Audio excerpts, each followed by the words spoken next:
કેમ છે? બ્રહ્મ કૃપા હી કેવલમ. આનંદ મંગલ. કેમ છે તબિયત? ખેલાડો બધા આનંદ મંગલ.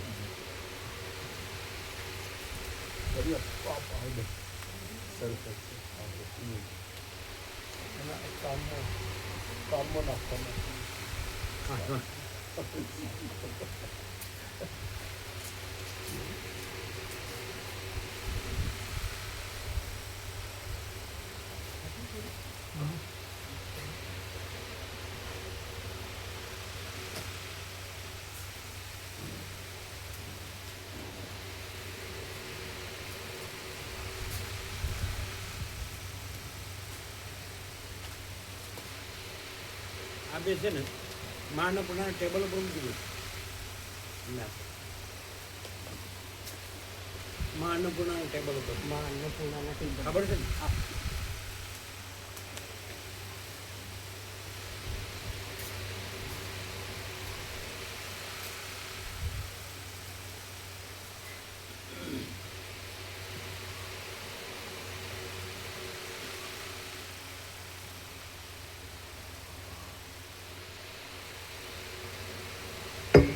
ઓમ બરાબર છે.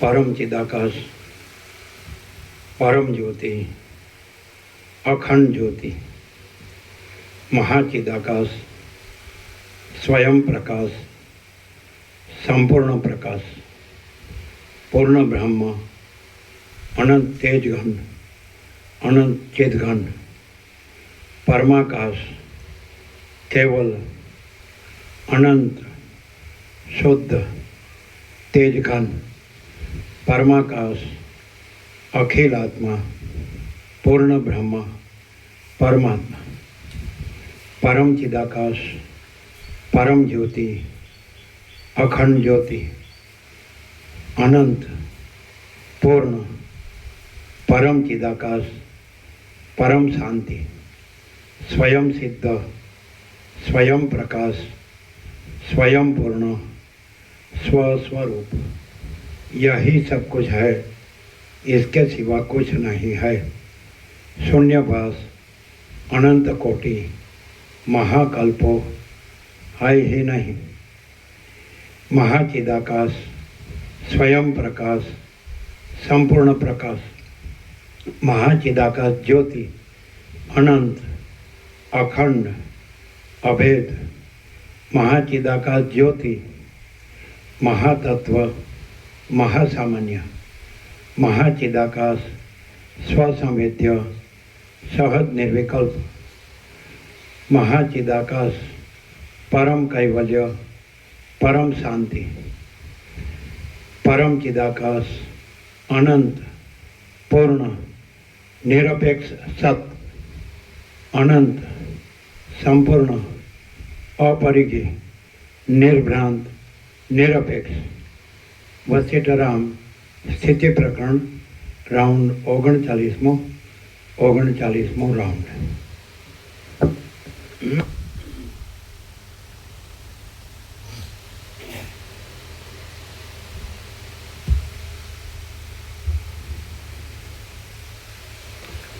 आद्य परब्रह्म सद्गुरु देव की जय। ओम श्री परमात्मने नमः। श्री योग वासिष्ठ महारामायण स्थिति प्रकरण सर्ग 24मो, पेज नंबर 450। सर्ग 24मो, इंद्रियोनी प्रबलता अने तेमने जीतवाना उपायो। आ 24मा सर्गमां इंद्रियोनी प्रबलतानुं तेमने जीतवाना उपायनुं અને પ્રસાદ તથા બોધથી વાસનાઓના થતા ક્ષયનું વર્ણન કરવામાં આવશે. વશિષ્ઠ બોલ્યા, હે રામ, ઇન્દ્રિયો રૂપી શત્રુઓ જીતાવા મુશ્કેલ છે. મોટા મોટા નરકોમાં તેમનું સામ્રાજ્ય છે. તેઓ આશાઓ રૂપી બાણોથી વિંધી નાખનારા છે અને દુષ્કર્મ રૂપી મદોન્મત હાથીઓવાળા છે. ઇન્દ્રિયો રૂપી શત્રુઓ કૃતજ્ઞ થઈને પ્રથમ પોતાના આશ્રયરૂપ દેહનો જ નાશ કરે છે અને નીચ કર્મોના મોટા ભંડારો રૂપ છે. તેઓ જીતાવા બહુ કઠિન છે. શરીરરૂપી માળામાં રહેનારા, વિષયરૂપી માસોની લાલચવાળા અને કાર્ય તથા અકાર્યરૂપી ઉગ્ર પાંખોવાળા ઇન્દ્રિયો રૂપી તે ગીત પક્ષીઓ બહુ ઉત્પાત કર્યા કરે છે.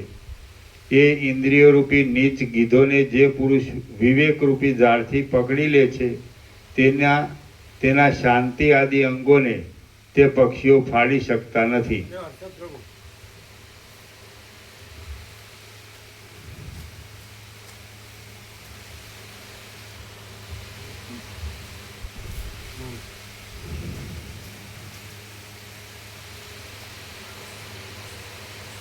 ઇન્દ્રિયો રૂપી શત્રુઓ કૃતજ્ઞ થઈને પ્રથમ પોતાના આશ્રયરૂપ દેહનો જ નાશ કરે છે અને નીચ કર્મોના મોટા ભંડારો રૂપ છે.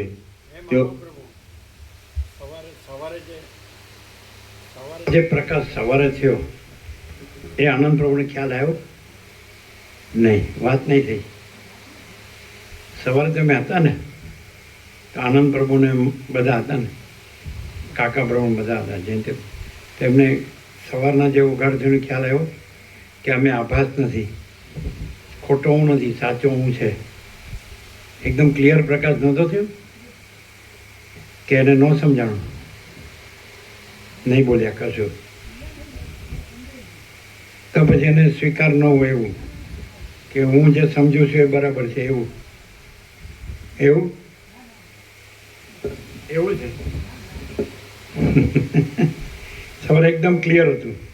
તમે અહીંયા આ આભાસનો આરોપ કરીને કાંઈ પણ બોલો તો એ ખોટું છે, તમારો આભાસ પણ ખોટો છે અને આખું પરમાકાશ છે, સમજાય કે નહીં? અને કોઈ આભાસ છે જ નહીં. તે કે પછી ધ્યાન ન હોય એવું. શું કે છે? સમજતા હોય કે ન સમજતા હોય કે પોતાના આભાસથી અહીં પણ આભાસનો આરોપ કરીને બોલીએ એ કાંઈ નથી, અને પોતાનો આભાસ નથી, આ આભાસ નથી, કોઈ આભાસ નથી આકાશથી પૃથ્વી, અને આખું પરમાકાશ છે, એવી ખબર ન પડે?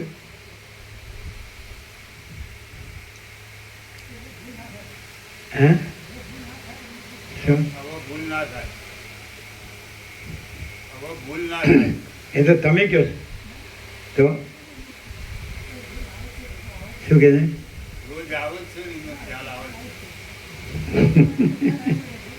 શું કે? રોજ આવે છે ખ્યાલ આવ્યો કે ના રહ્યું, ભૂલ કરી તો ખબર પડવાની જ છે. કેવી રીતે? એ સાચું ન સમજાય અથવા અનુભવાય ત્યાં સુધી એમ રાખે કે હું બરાબર છે, એમ થાય ને. સાચું ના સમજાય તો હું કહું એ સાચું છે એવું થાય. તો અત્યારે એવું હશે ને? એવું નથી?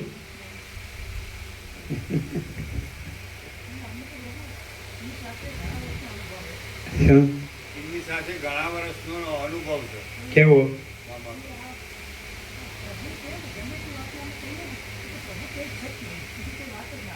ગમે તે વાત કહીએ ને, પ્રભુ કહીએ જ સત્ય, બીજી કોઈ વાત ના આવે. અત્યાર સુધી અમને એ જ કહેતા કાંઈ.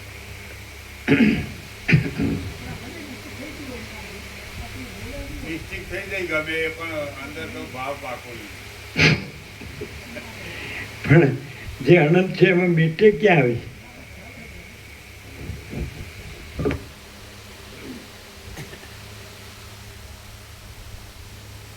સંભળાય છે? તમને સંભળાય? સત્ય સ્વરૂપ સ્પીકર સંભળાય છે?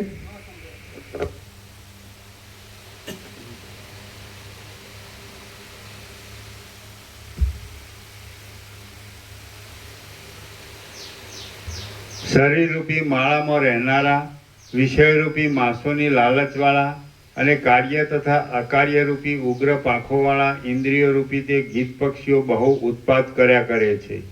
એ ઇન્દ્રિયોરૂપી નીચ ગીધોને જે પુરુષ વિવેકરૂપી ઝાડથી પકડી લે છે તેના શાંતિ આદિ અંગોને તે પક્ષીઓ ફાડી શકતા નથી.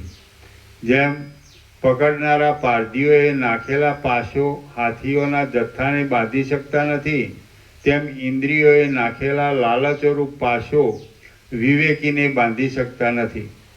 ઉપર ટપકે જોતા વિષયો સારા લાગે છે, પણ પરિણામમાં અત્યંત ખરાબ છે. જે પુરુષ તેમાં રમે છે તે પુરુષ ઇન્દ્રિયોના પાશોથી બંધાઈ જાય છે. જે પુરુષ આ દુષ્ટ દેહરૂપી નગરમાં વિવેકરૂપી ધનનો સંચય રાખે છે તે પુરુષ કદી પણ પરતંત્ર થતો નથી અને અંદર રહેનારા ઇન્દ્રિયરૂપી શત્રુઓથી પરાભવ પામતો નથી. જે પુરુષ આ દુષ્ટ દેહરૂપી નગરમાં વિવેકરૂપી ધનનો સંચય રાખે છે તે પુરુષ કદી પણ પરતંત્ર થતો નથી અને અંદર રહેનારા ઇન્દ્રિયોરૂપી શત્રુઓથી પરાભવ પામતો નથી. મનને સ્વાધીન રાખનારા પોતાના શરીરરૂપી નગરીના રાજાઓ જેવા સુખી રહે છે તેવા મોટી મોટી નગરીઓના રાજાઓ સુખી રહેતા નથી. જેના ચિત્તનો ગર્વ ક્ષીણ થયો હોય છે અને જેણે ઇન્દ્રિયોરૂપી શત્રુઓને પકડીને વશ કર્યા હોય છે તે પુરુષના શુદ્ધ વિચારો વસંત ઋતુમાં વધતી જતી પુષ્પોની મંજરીઓની જેમ વધતા આવે છે. જેમ હેમંત ઋતુમાં કમળ ક્ષીણ થાય છે તેમ તે પુરુષની ભોગ વાસનાઓ ક્ષીણ થઈ જાય છે. જ્યાં સુધી બ્રહ્મ તત્વના દ્રઢ અભ્યાસથી મન જીતાયું ન હોય ત્યાં સુધી વાસનાઓરૂપી પિશાચણીઓ અજ્ઞાનરૂપી અંધકારથી ભરેલી હૃદયરૂપી મધ્યરાત્રિમાં નાચ્યા કરે છે. હું ધારું છું કે જ્ઞાનીને પોતાના શરીરરૂપી નગરીનું રાજ્ય ચલાવવામાં શુદ્ધ થયેલું મન જ મંત્રી આદિનું કાર્ય કરે છે. વિવેકી પુરુષરૂપી રાજાનું મન જ ઇન્દ્રિયોરૂપી શત્રુઓને દબાવવામાં સેનાપતિનું કામ કરે છે. રાજી કરવાથી સ્નેહવાળી સ્ત્રીનું કામ કરે છે. ધારેલું કામ કરી દેવાથી નોકરનું કામ કરે છે. સારા કાર્યો ગોઠવવાથી મંત્રીનું કામ કરે છે અને પાલન કરવાથી પવિત્ર પિતાનું કામ કરે છે. તે ઉત્તમ વિશ્વાસને પાત્ર હોવાથી મિત્રનું કામ પણ કરે છે. જેમ પૂજ્ય બુદ્ધિથી જોયેલો અને પ્રેમ બુદ્ધિથી હિતેચ્છુ માનેલો પિતા પોતે મરણ પામીને પુત્રને ધન આદિ ઉત્તમ પદાર્થ આપે છે, તેમ બ્રહ્મ બુદ્ધિથી જોયેલો અને વિવેક બુદ્ધિથી હિતકારી માનેલો મનરૂપી પિતા પોતે નષ્ટ થઈને જ્ઞાનીને મુક્તિરૂપ પરમ સિદ્ધિ આપે છે. સારી પેઠે જોયેલો, સારી રીતે તપાસેલો, દ્રઢતાવાળો અને સારી પેઠે નિર્મળ કરેલો મનરૂપી ઉત્તમ હીરો બ્રહ્મરૂપી શ્રેષ્ઠ હારમાં જોડાયાથી અત્યંત શોભે છે. હે રામ, મનરૂપી મણિ વાસનારૂપી ઘણા કાદવથી ખરડાયેલો છે. તેને વિવેકરૂપી જળથી ધોઈને આત્મદર્શનમાં તેના અજવાળાની સહાયતા લો. શુભ ઉદ્યમમાં પ્રવૃત્ત થયેલા જ્ઞાનીરૂપી રાજાને મનરૂપી મંત્રી એવા કાર્યોની સહાયતા આપે છે કે જે કાર્યોથી જન્મોરૂપી વૃક્ષો કપાઈ જાય છે અને પરિણામે નિરતિશય બ્રહ્માનંદનો આવિર્ભાવ થાય છે. ઘણા ઉત્પાદોથી ભરેલી સંસાર સંબંધી ભયંકર ભૂમિકાઓમાં વિવેક રહિત થઈને રહેતો અને વાસનાઓને વશ થયેલો પામર મનુષ્ય જેમ એ ભૂમિકાઓમાં પડે છે તેમ તમે પડશો નહીં. ઉદય પામેલી આ સંસારરૂપી માયા સેંકડો અનર્થોથી ભરપૂર છે અને મહામોહરૂપી ઝાકર વરસાવનારી છે. એ મને શું કરનારી છે એવી તમે તેની ઉપેક્ષા કરશો નહીં. જે રીતે એ માયાનું વિસર્જન થાય તેમ જ તમે કરો. પરમ વિવેકનો આશ્રય કરીને, બુદ્ધિથી સત્ય તત્વનો નિશ્ચય કરીને અને ઇન્દ્રિયોરૂપી શત્રુઓની સારી પેઠે જીતીને તમે સંસારરૂપી સમુદ્રને તરી જાઓ. હે રામ, શરીર મિથ્યા છે અને સંસાર સંબંધી સુખ દુઃખ પણ મિથ્યા છે, છતાં તેઓમાં દ્રઢ વાસના બંધાઈ જાય તો દામ, વ્યાલ અને કટ એ 3 દૈત્યોની પેઠે અનર્થોમાં પડવું પડે. એટલા માટે તમે પણ એ 3 દૈત્યોના જેવી પદ્ધતિ પકડશો નહીં, પણ ભીમ, ભાસ અને દ્રઢ એ 3 દૈત્યોના જેવી સ્થિતિમાં રહેજો. એટલે પછી તમારે કોઈ પ્રકારે શોક કરવો પડશે નહીં. હે મહાબુદ્ધિમાન, આ જે દેહાદિક છે તે જ હું છું એવું જે મિથ્યાભિમાન છે તેને તત્વના નિશ્ચયથી બિલકુલ છોડી દો. જે પદ ચૈતન્ય એક રસ છે, હે મહાબુદ્ધિમાન, આ જે દેહાદિક છે તે જ હું છું એવું જે મિથ્યાભિમાન છે તેને તત્વના નિશ્ચયથી બિલકુલ છોડી દો. જે પદ ચૈતન્ય એક રસ છે તેનો જ આશ્રય કરો. આમ આસક્તિથી રહિત થઈને તમે સંસાર સંબંધી ખાવા, પીવા તથા ચાલવા આદિ વ્યવહાર કરશો તો પણ તે વ્યવહારથી બંધાશો નહીં. શ્રી યોગ વાસિષ્ઠ મહારામાયણમાં સ્થિતિ પ્રકરણનો મનુષ્ય સત્તા પ્રતિપાદન નામનો સર્ગ 24મો સમાપ્ત. સર્ગ 25મો. દામ, વ્યાલ અને કટ નામના દૈત્યોની ઉત્પત્તિ. આ 25મા સર્ગમાં દેવતાઓએ સંબરાસુરના સેનાપતિઓને માર્યાની, દામ, વ્યાલ અને કટની ઉત્પત્તિની અને તેઓથી જયની આશા મળવાની કથા કહેવામાં આવશે. વશિષ્ઠ બોલ્યા, હે રામ, તમે લોકોને વિશ્રામ આપનારા છો, બુદ્ધિમાન છો, કલ્યાણ માટે યત્ન કરો છો અને તે યત્નમાં ધ્યાન રાખીને આ જગતમાં વિહાર કરો છો. દામ, વ્યાલ અને કટ એ 3 દૈત્યોના જેવી તમારી સ્થિતિ થાઓ. એ 3 દૈત્યોના જેવી તમારી સ્થિતિ થાઓ નહીં. તમે તો ભીમ, ભાસ અને દ્રઢ એ 3 દૈત્યોના જેવી સ્થિતિ પામીને તમારા સઘળા સંતાપો દૂર કરો. રામ બોલ્યા, હે બ્રહ્મન, પાપનો નાશ કરનારા આપે મને કહ્યું કે દામ, વ્યાલ અને કટ એ 3 દૈત્યોના જેવી તમારી સ્થિતિ ન થાઓ. તમે તો ભીમ, ભાસ અને દ્રઢ એ 3 દૈત્યોના જેવી સ્થિતિ પામીને તમારા સઘળા સંતાપો દૂર કરો. હે પ્રભુ, આપે આ શું કહ્યું? જેમ વર્ષા ઋતુમાં મેઘ તાપનું હરણ કરનારી ગર્જનાથી મોરને જાગૃત કરે છે, તેમ મને શુદ્ધ મનવાળાને આપ એ વિષયના વર્ણનવાળી વાણીથી જાગૃત કરો. વશિષ્ઠ બોલ્યા, હે રામ, દામ, વ્યાલ અને કટ એમની જે સ્થિતિ હતી તથા ભીમ, ભાસ અને દ્રઢ એમની જે સ્થિતિ હતી તે હું કહું છું તે તમે સાંભળો. એ સાંભળીને તેમાંની જે સ્થિતિ તમને સારી લાગે તે રાખો. સઘળા આશ્ચર્યોથી મનનું આકર્ષણ કરનારા પાતાળમાં સંબર નામનો એક દૈત્યરાજ રહેતો હતો. તે અનેક માયાવરૂપી મણિઓના મહાસાગર રૂપ હતો. એ સંબરાસુરે આકાશમાં કેટલાક નગરો રચ્યા હતા અને તેમના બગીચાઓમાં દૈત્યોના ઘરો બનાવ્યા હતા. તેણે ઉત્તમ પ્રકાશવાળા ચંદ્ર અને સૂર્ય રચ્યા હતા અને તેમનાથી પોતાના રાજ્યને શણગાર્યું હતું. જેમ મેરુ પર્વતમાં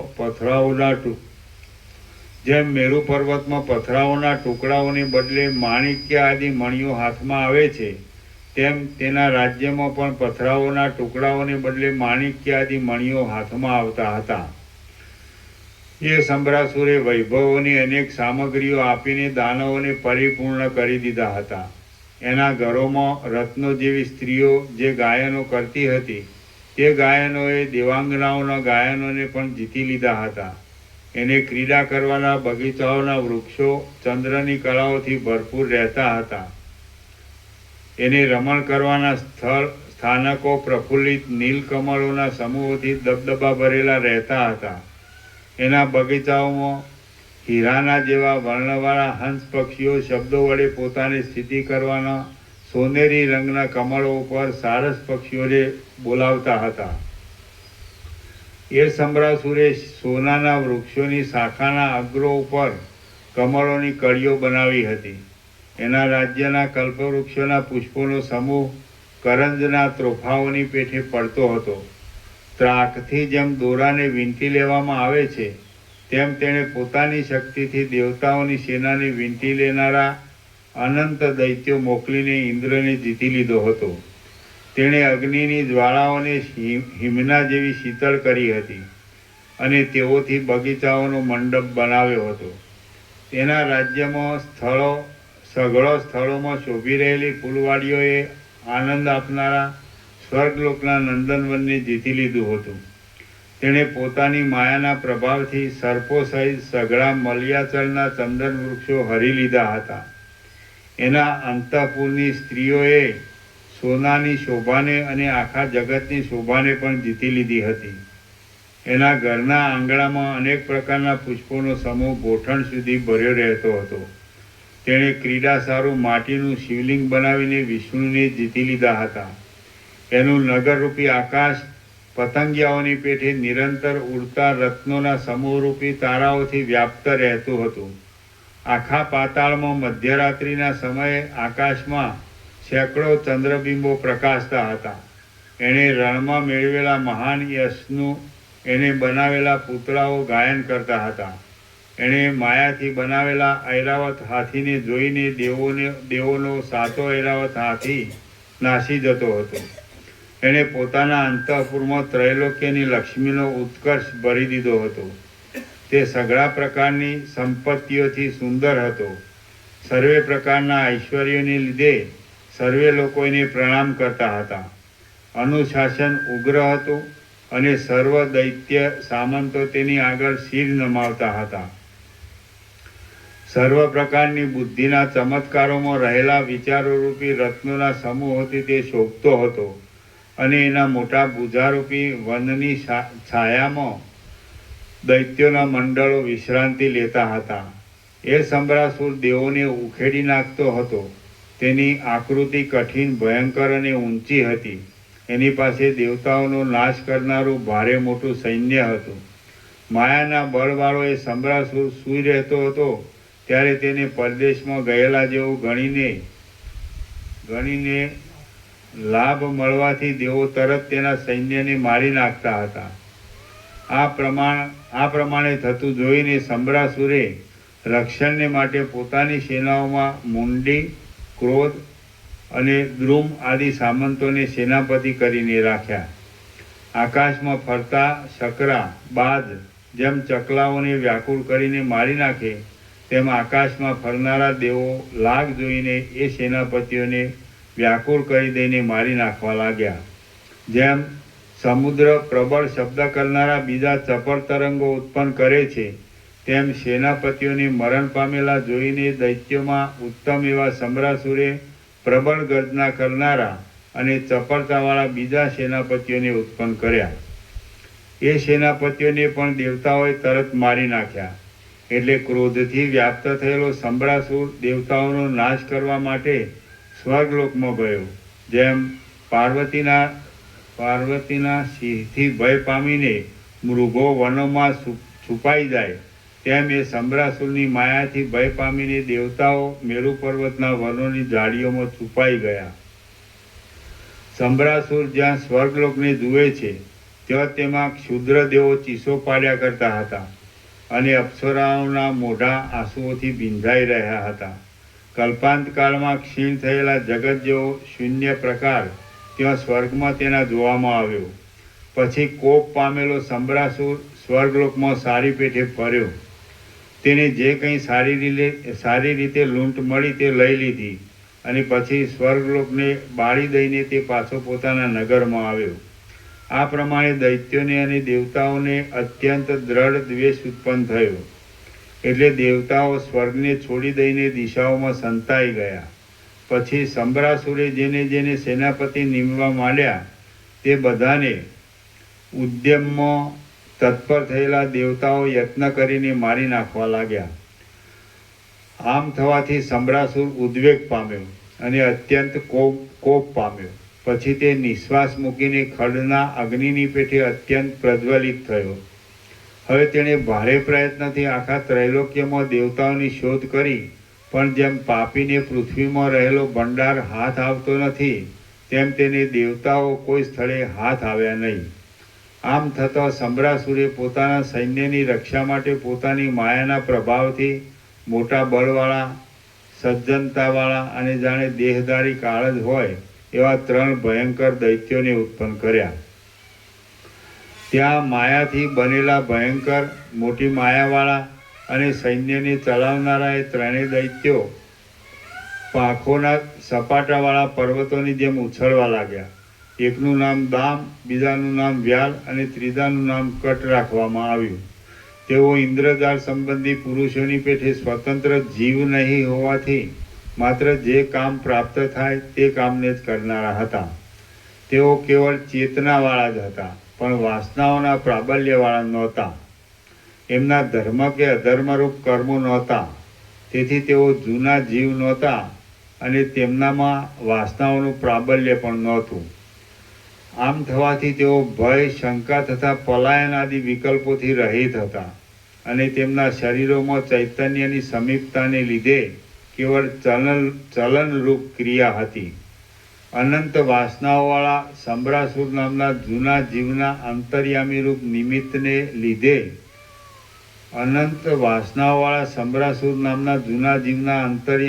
નિમિત્તને લીધે થયેલી ચાતુરીરૂપ મનના સંકલ્પની વૃત્તિ થઈ. તે વૃત્તિ કે જે કામ, કર્મ, વાસના આદિ રહિત માયાની કલ્પનારૂપ અને ભોગ શૂન્ય હતી, તેના સંબંધથી જ આ દામ, વ્યાલ આદિ પ્રકટ થયા હતા. તેઓ સંબરાસુર નામના પ્રાચીન જીવના નાના નાના અમુક અંશોરૂપ હતા. આમ હોવાને લીધે અત્યંત અલ્પ વાસનાવાળા એ 3 દૈત્યો અંધ પરંપરાથી કાકતાલીય ન્યાયની પેઠે લાગુ પડેલી કેવળ યુદ્ધમાં શત્રુઓની સામે થવારૂપ ક્રિયાને અનુસરતા હતા. જેમ અડધા સૂતેલા બાળકો પોતાના અંગોથી જ ચેષ્ટા કરે છે, પણ વાસનાના જાગ્રતપણાથી તથા દેહાભિમાનથી રહિત હોય છે, એ પ્રમાણે જે 3 દૈત્યો હતા એ 3 દૈત્યો શત્રુઓની ઉપર તૂટી પડવાને, શત્રુઓની ગફલતનો લાભ લઈ તેમના ઉપર છાપો મારવાને, ભાગી જવાને, જીવવાને, મરવાને, રણને, જયને કે પરાજયને જાણતા ન હતા. તેઓ તો જે શત્રુઓની સેનાવાળા હતા, તેઓ તો જે શત્રુઓની સેનાવાળાઓ મારવાને સજ્જ થઈને મોઢા આગળ ઊભેલા જોવામાં આવે તેમની સામે થવાનું જ જાણતા હતા અને પ્રહારોથી પર્વતોને પણ તોડી નાખે એવા હતા. એમને ઉત્પન્ન કરી અત્યંત રાજી થયેલા સંબરાસુરે વિચાર કર્યો કે મારી માયાથી ઉત્પન્ન થયેલા દૈત્યોએ રક્ષણ કરેલી આ મારી સેના અવશ્ય જય મેળવશે.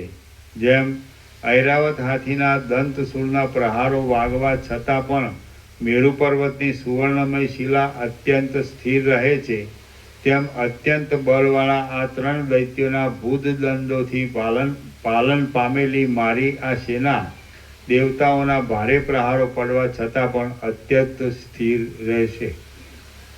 શ્રી યોગ વાસિષ્ઠ મહારામાયણમાં સ્થિતિ પ્રકરણનો દામ, વ્યાલ, કટોત્પત્તિ વર્ણન નામનો સર્ગ 25મો સમાપ્ત.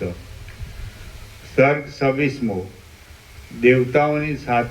દેવતાઓની સામે દામ, વ્યાલ અને કટનો સંગ્રામ. આ 26મા સર્ગમાં પાતાળમાંથી નીકળેલા દામ, વ્યાલ અને કટ આદિ દૈત્યોને દેવતાઓની સાથે ભારે સંગ્રામ થવાનું વર્ણન કરવામાં આવશે. વશિષ્ઠ બોલ્યા, હે રામ, સંબરાસુરે એ પ્રમાણે નિશ્ચય કર્યો અને તેણે દામ, વ્યાલ તથા કટને સેનાપતિ બનાવીને દેવોનો નાશ કરવા માટે દૈત્યોની સેનાને પૃથ્વીમાં મોકલી. ભયંકર ગર્જના કરતા દૈત્યો આયુધો લઈને પાંખોવાળા પર્વતોની જેમ સમુદ્રની નિકુંજોમાં અને ગુફાઓમાં બહાર નીકળ્યા. દામ, વ્યાલ અને કટની સહાયતાથી દૈત્યોએ સ્વર્ગના તથા પૃથ્વીના મધ્ય ભાગને ભરી દીધો અને હાથના પ્રહારોથી સૂર્યને પણ નિસ્તેજ કરી દીધો. પ્રલયકાળના જેવા આ સમયમાં અત્યંત કોપ પામેલા ભયંકર દેવતાઓના સમૂહો પણ યુદ્ધ કરવા માટે મેરુ પર્વતની નિકુંજોમાંથી બહાર નીકળ્યા. એ દેવ અને દૈત્યની બંને સેનાઓને ત્રૈલોક્યને વિશે જાણે અકાળે મહાપ્રલય થતો હોય એવું ભયંકર યુદ્ધ ચાલવા લાગ્યું. કુંડળોના પ્રકાશોથી અંધકારનો નાશ કરનારા યોદ્ધાઓના માથાઓ જાણે પ્રલયકાળમાં ઉથલી ગયેલા ચંદ્ર અને સૂર્ય પડતા હોય તેમ પડવા લાગ્યા. યોદ્ધાઓએ કરેલા સિંહનાદોથી ગાજતા પર્વતો જાણે પ્રલયકાળના પવન ભરાવાથી ગાજતા હોય તેમ ઘૂઘવાટી કરવા લાગ્યા. મોટી મોટી શિલાઓ જેવા ભારે આયુધો પડવાથી જેમની ભીંતો તૂટી પડતી હતી અને જેમને વિશે બીકને લીધે સિંહોના સમૂહો ભરાઈ બેઠા હતા તે કુલ પર્વતો પણ શબ્દ કરવા લાગ્યા. એકબીજાની સાથે અથડાતા શસ્ત્રોમાંથી ઉઠતા અગ્નિના ચપળ તણખાઓ પ્રલયકાળમાં વિંખાયેલા તારાઓની પેઠે આમ તેમ ઉડવા લાગ્યા. રુધિરના અને માંસના ઓઘથી થયેલા મહાસમુદ્રના કિનારા પર પ્રલયકાળમાં થયેલા તાળના વૃક્ષો જેવા ઊંચા ભૂત પ્રેતો તાલની રીતિને અનુસરીને નાચવા લાગ્યા. જેમાં ઉડેલા વાદળા જેવી ઘાટી ધૂળ પડી રહેલા રુધિરની અતિવૃષ્ટિથી શાંત થઈ ગઈ હતી એવા આકાશમાં હથિયારોથી તૂટેલા અનેક મુકુટો અને કુંડળો સૂર્યની પેઠે શોભવા લાગ્યા. શત્રુઓને મારવા માટે કલ્પવૃક્ષોને ઉખેડીને હાથમાં ધારણ કરનારા અને પ્રહારોથી મોટા મોટા પર્વતોને પણ તોડી નાખનારા દૈત્યોએ સઘળી દિશાઓને અવકાશ વગરની કરી મૂકી. અત્યંત ચળકતી તલવારોની અણીઓરૂપ તોફાની પવનોથી જેમના શિખરો તૂટતા હતા એવા પર્વતો જાણે પ્રલયકાળથી વિંખાઈ ગયા હોય તેમ ચૂર્ણોના સમોરૂપ થવા લાગ્યા. જેમ વાયુઓ વાદળાઓને કંપાયમાન કરે તેમ જાણે અશ્વમેઘની આહુતિઓથી બળ પામ્યા હોય તેમ મસ્ત થયેલા દેવો અસ્ત્રોથી રહિત થયેલા દૈત્યોને કંપાવા લાગ્યા. જેમ બિલાડાઓ રોધ ઉંદરોને દબાવીને પકડે તેમ દેવો દૈત્યોને દબાવીને પકડવા લાગ્યા. ત્યારે દૈત્યો પણ જેમ ઝાડ ઉપર ચડેલા ગાફેલ પુરુષોને રીંછો પકડે તેમ દેવોને પકડવા લાગ્યા. બાહુરૂપી શાખાઓમાં અસ્ત્રોરૂપી પુષ્પોથી શોભતા અને શસ્ત્રોરૂપી પલ્લવોવાળા તે દેવતાઓ તેમજ દૈત્યો વનમાં કંપાયમાન થવાથી પ્રફુલ્લિત વૃક્ષોની પેઠે શોભવા લાગ્યા. જેમ પવનો પુષ્પોના સમૂહોથી મેરુ પર્વતના વનોને પૂરી દે છે તેમ દેવો અને દૈત્યો સામસામા શસ્ત્રો ફેંકીને દશે દિશાઓને પૂરી દેવા લાગ્યા. દેવતાઓની અને દૈત્યોની બંને સેનાઓ અંતરિક્ષરૂપી ઉંબરાના ફળની અંદર રહેલા મોટા મચ્છરોના સમૂહો જેવી હતી. આમ તેમની વચ્ચે ભયંકર યુદ્ધ થયું. ત્યાં અત્યંત ઊંચા લોકપાલોના હાથીઓના સમૂહોથી કચરાઈ જતા લોકોનો પ્રલયકાળના વાદળાઓના ધડાકાઓ જેવો મહાભયંકર કોલાહલ ઉઠ્યો. એ કોલાહલ અત્યંત ગાઢ થવાને લીધે તે આકાશમાં અતિશય ઊંચે સુધી સંભળાતો હતો. કોઈ સ્થળમાં તે મુઠ્ઠીથી પકડાય એવો જણાવા લાગ્યો અને કોઈ સ્થળમાં તે જળના ભારથી નમેલા પેટવાળા વાદળાઓની ગર્જના જેવો જણાવા લાગ્યો. એ કોલાહલ રથોના ફરવાથી ભાગી ગયેલા શસ્ત્રોના સમૂહમાં જાણે નટ ગાતો હોય એવો જણાવા લાગ્યો. વળી જેમની છાતીઓ તૂટી જતી હતી તેવા નિર્બળ લોકોની પીડાના કઠોર શબ્દોથી તે જાણે ગુગવાટા ભર્યો હોય તેવો જણાતો હતો. તે પ્રલયકાળના અગ્નિ તથા વાયુ આદિએ કરેલા ભયંકર શબ્દના પડઘા જેવો જણાવા લાગ્યો. તે બારે સૂર્યના મળવાથી પીંગળવા માંડેલા મેરુ પર્વતના શબ્દ જેવો જણાવા લાગ્યો. પોતાના સ્થાનમાંથી નીકળીને બ્રહ્માંડના મંડળમાં પછડાઈને પાછો વળવાને લીધે તે મગરમચ્છના આઘાતથી પાછા વળેલા મહાપ્રવાહના પાણીના પૂર જેવો જણાવા લાગ્યો. તે ઉડતા પાંખોવાળા પર્વતોની પાંખોના ઝપાટાના શબ્દ જેવો જણાવા લાગ્યો. અત્યંત કઠોર રીતે ભરાઈને તે જાણે મોટા મોટા પર્વતોની ગુફાઓને ઉથલાવી નાખતો હોય તથા ફોડી નાખતો હોય એમ જણાતો હતો. મંદરાચળના ફરવાથી ક્ષોભ પામેલા ક્ષીરસાગરના ઘોઘાટ જેવો તે ઘોઘાટ જણાવા લાગ્યો. વળી યુદ્ધ કરવાના પ્રેમથી સંભળાતા યોદ્ધાઓના ઘોઘાટોની તથા હાથ પછડાવાના શબ્દોની સાથે મળીને તે સાતે દ્વીપોમાં વ્યાપ્ત થવા લાગ્યો. આમ ક્ષોભ પામેલી બંને સેનાઓ વચ્ચે ભારે યુદ્ધ થયું. તેમાં દેવતાઓ તથા દૈત્યો ઉદ્ધત થઈને લડવા લાગ્યા. અને નગરો, ગામો, પર્વતો, વનો તથા માણસો ચગદાઈ જવા લાગ્યા. ત્યારે મોટા મોટા સેંકડો શસ્ત્રોથી કપાયેલા દાનવોરૂપી પર્વતથી 10 દિશાઓ પૂર્ણ થઈ ગઈ અને એકબીજામાં પછડાવાથી થયેલા શસ્ત્રોના ભૂક્કાઓથી અંતરિક્ષ પૂરાઈ ગયું. ત્યાં ભૂસુંડી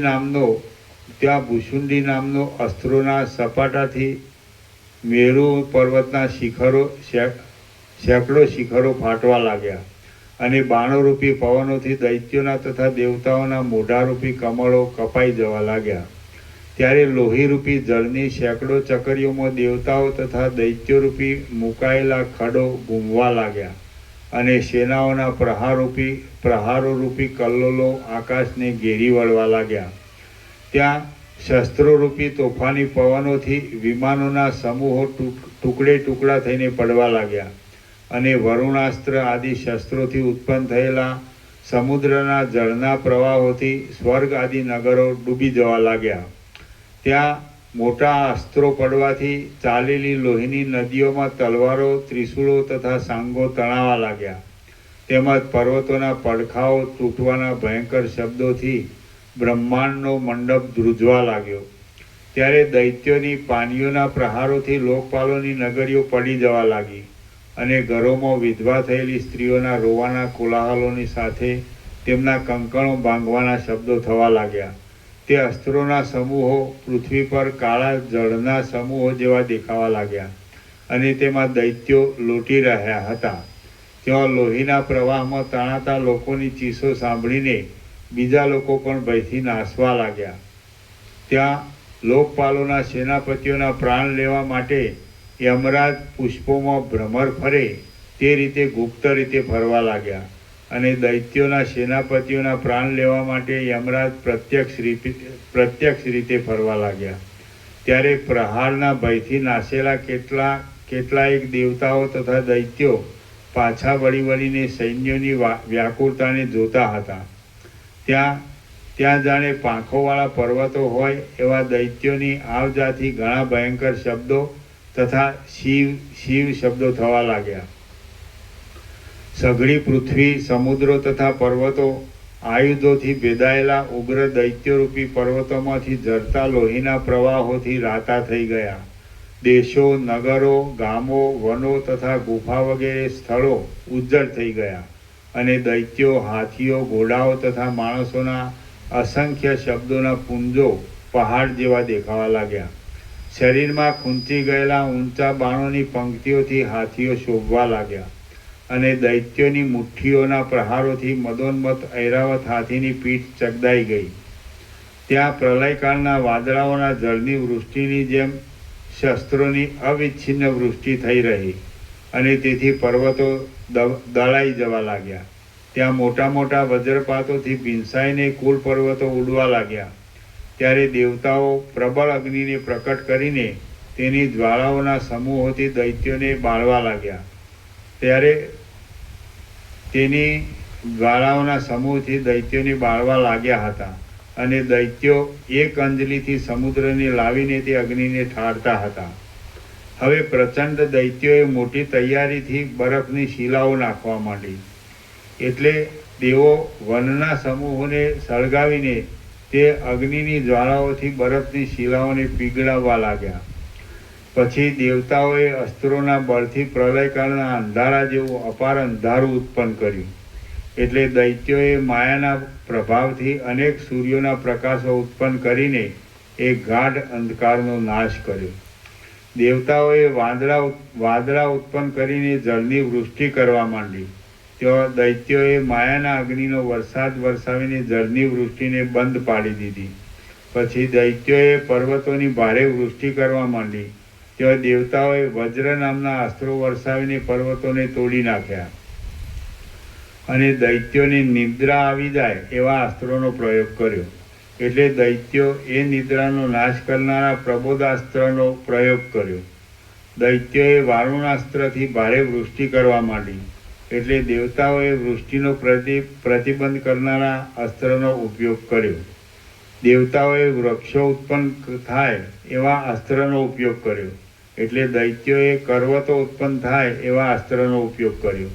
વરસવા માંડેલા શસ્ત્રો એકબીજા સાથે પછડાવાથી સુસવાટી સહિત અગ્નિ નીકળવા લાગ્યો. જળના અને અગ્નિના વરસાદથી લોકો બેભાન થવા લાગ્યા. બ્રહ્માસ્ત્રોના પ્રયોગોથી ભારે વિષમતા થવા લાગી.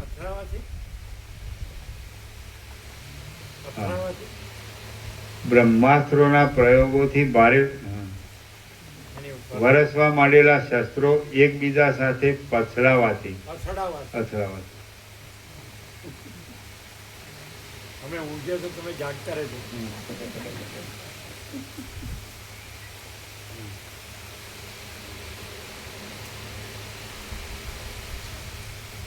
વરસવા માંડેલા શસ્ત્રો એકબીજા સાથે અથડાવાથી સુસવાટી સહિત અગ્નિ નીકળવા લાગ્યો. જળના અને અગ્નિના વરસાદથી લોકો બેભાન થવા લાગ્યા. બ્રહ્માસ્ત્રોના પ્રયોગોથી ભારે વિષમતા થવા લાગી. ઘડીવારમાં અંધકારનો અને ઘડીવારમાં તેજના અસ્ત્રો પડવા લાગ્યા. અસ્ત્રોમાંથી નીકળતા મુસળ આદિ અનેક આયુધોથી સઘળું અવકાશ વગરનું થઈ ગયું.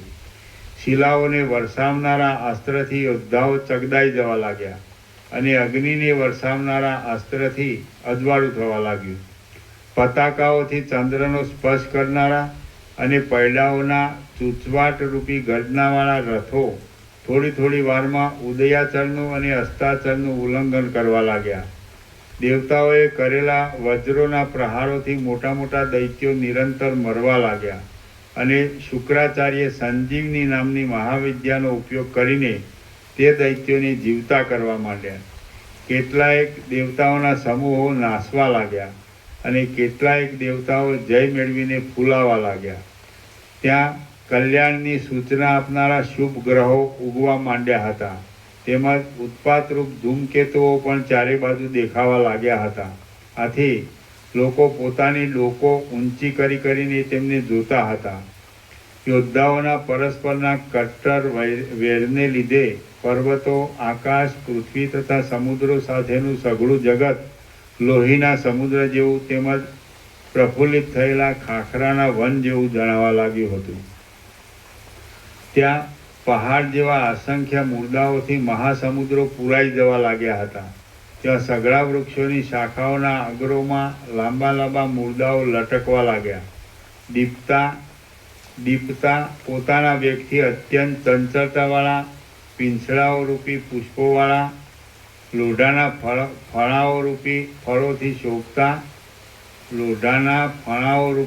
ફળોથી શોભતા અને તાડ કરતાં પણ ઊંચા એવા બાણોના સમૂહ રૂપી વનોથી ત્યારે સઘળું આકાશ વ્યાપ્ત થઈ ગયું. ત્યાં નાચતા પહાડ જેવા અસંખ્ય કબંદો પોતાના બાહુઓથી વાદળાઓને, વિમાનોને, દેવતાઓને અને તારાઓને પાડવા લાગ્યા. પર્વતો પણ બાણો, સાંગો, ગદાઓ, પ્રાસો ને પટ્ટીસોમાં પરોવાવા લાગ્યા. ત્યાં શસ્ત્રોના ઝપાટાથી સાતે લોકોની ભીંતો પડતી હતી અને આકાશ તેના કટકાઓથી વ્યાપ્ત થઈ ગયું હતું. પ્રલયકાળના મદોન્મત વાદળાઓની જેમ ત્યાં દુદુંબીઓ નિરંતર ગડગડવા લાગ્યા. ત્યારે ગણપતિ પોતાની સૂંઢથી લાંબા લાંબા દાનવરૂપી પર્વતોને ખેંચવા લાગ્યા. આમ ઘણા શબ્દો ઉઠવાથી દિશાઓના હાથીઓ ભય પામી ગયા અને ચિચિયારીઓ પાડવા લાગ્યા. સૂર્ય, ચંદ્ર તથા ઇન્દ્ર આદિ દેવતાઓ એક દિશામાં ભેગા થઈ ગયા અને સિદ્ધો, સાધ્યો તથા મરુદગણો દૈત્યોના ભયથી સજ્જડ થઈ ગયા. ત્યાં ગંધર્વો, કિન્નરો, દેવતાઓ અને ચારણો નાસવા લાગ્યા. વીજળીઓ પડવાથી પ્રાણીઓના અંગોને ખંડિત કરનાર, શિલાઓના ટુકડાઓને ભાગી નાખનારા, દેવતાઓના પ્રલયના સમયની સૂચના આપનારા અને કલ્પવૃક્ષો પર બેઠેલ પક્ષીઓના કોલાહલોને અટકાવી દેનારા, પ્રલયકાળને સૂચવનારા પવનો તે સમયે સઘળી દિશાઓમાં વાવા લાગ્યા. શ્રી યોગ વાસિષ્ઠ મહારામાયણમાં સ્થિતિ પ્રકરણનો દામ, વ્યાલ, કટ સંગ્રામ વર્ણન નામનો સર્ગ 26મો સમાપ્ત. સર્ગ 27મો. હારી ગયેલા દેવતાઓને બ્રહ્માએ જીતવાનો ઉપાય બતાવ્યો. આ 27મા સર્ગમાં દેવતાઓ હારી ગયા. હારી જઈને બ્રહ્માના શરણે ગયા અને બ્રહ્માએ દૈત્યોની વાસનાનો વધારો થાય એ જ દૈત્યોના વધનો ઉપાય છે એમ દેવતાઓને કહ્યું. એટલી કથા કહેવાશે. વશિષ્ઠ બોલ્યા, હે રામ, એ રીતે યુદ્ધનો ભયંકર સંભ્રમ ચાલતો હતો. તેમાં દેવતાઓના અને અસુરોના શરીરોમાં વાદળાઓના પેટ જેવા ઘાના ઊંડા ખાડા પડ્યા. જેમ આકાશમાંથી ગંગાના પ્રવાહો નીકળવા લાગે તેમ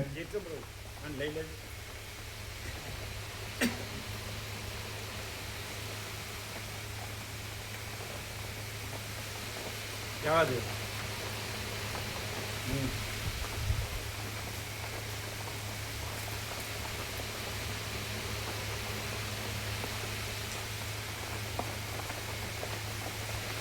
જેમ આકાશમાંથી ગંગાના પ્રવાહો નીકળવા લાગે તેમ તે ખાડાઓમાંથી લોહીના પ્રવાહો નીકળવા લાગ્યા.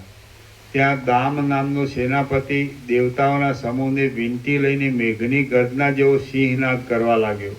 એટલે વ્યાલ નામનો સેનાપતિ સઘળા દેવતાઓના વિમાનોને પોતાના હાથોથી ખેંચી ખેંચીને ચૂરો કરવા લાગ્યો. ત્યાં વળી કટ નામનો સેનાપતિ કઠિન આટોપવાળા યુદ્ધથી દેવતાઓનો નાશ કરવા લાગ્યો. પછી ક્ષીણ વેગવાળો ઐરાવત હાથી નાસી જવા તત્પર થયો અને દાનવોનું સૈન્ય મધ્યાહનના સૂર્યની જેમ વૃદ્ધિ પામ્યું. ત્યાં તૂટેલા અંગોની વ્યવસ્થાથી દુઃખી થયેલા અને લોહી વહેતા દેવતાઓના સૈન્યો તૂટી ગયેલી પાળવાળા જળની પેઠે મોટા વેગથી નાઠા. પછી જેમ અગ્નિઓ કાષ્ટોની પછવાડે દોડે તેમ દામ વ્યાલ અને કટ નામના સેનાપતિઓ સિંહનાદ કરતા કરતા એ નાઠેલા દેવાના સૈન્યોની પાછળ ઘણી વાર સુધી દોડ્યા. જેમ યત્નપૂર્વક શોધ કરવા છતાં પણ સિંહોને ગાઢ જાળાવાળા વનોમાં ઉડી પડેલા નાના હરણો હાથ આવે નહીં. ઉડી પડેલા જેમ યત્નપૂર્વક શોધ કરવા છતાં પણ સિંહોને ગાઢ જાળાવાળા વનોમાં ઉડી પડેલા નાના હરણાઓ હાથ આવે નહીં, તેમ કૂદી પડેલા હોય ને, કૂદી પડેલા. જવા દે આગળ.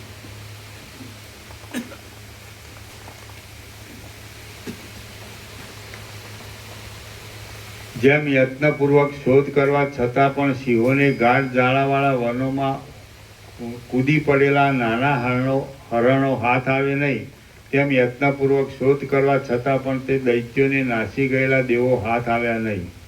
આમ અંતઃકરણમાં અત્યંત રાજી થયેલા દેવતાઓના સમૂહો હાથ આવ્યા નહીં.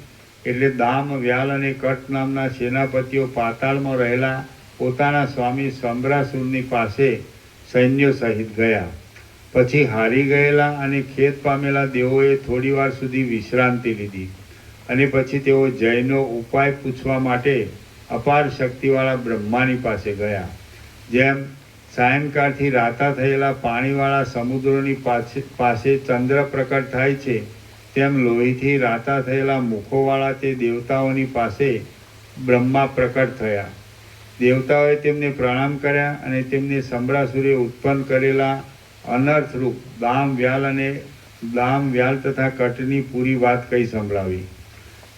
વિચાર વેદતા બ્રહ્માએ એ સઘળી વાત સાંભળીને વિચાર કર્યો અને પછી નીચે પ્રમાણે દેવતાઓના સમૂહને ધીરજ આપનારું વચન કહ્યું.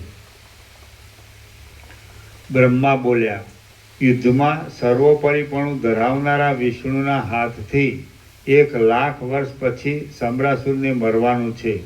માટે ત્યાં સુધી તે સમયની રાહ જોયા કરો.